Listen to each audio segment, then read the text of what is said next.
প্রাকৃতিক দুর্যোগের কারণে উত্তর ত্রিপুরা জেলার কাঞ্চনপুর থেকে জম্পুই যাওয়ার পথে ধস নামে, যার ফলে উক্ত এলাকার রাস্তা বন্ধ হয়ে যায়।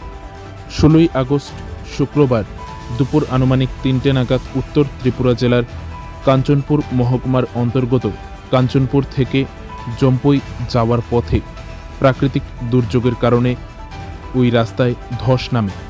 এই ধস নামার কারণে রাস্তাটি পুরোপুরি বন্ধ হয়ে যায়, যার ফলে রাস্তার দুপাশের যান চলাচল বন্ধ থাকে।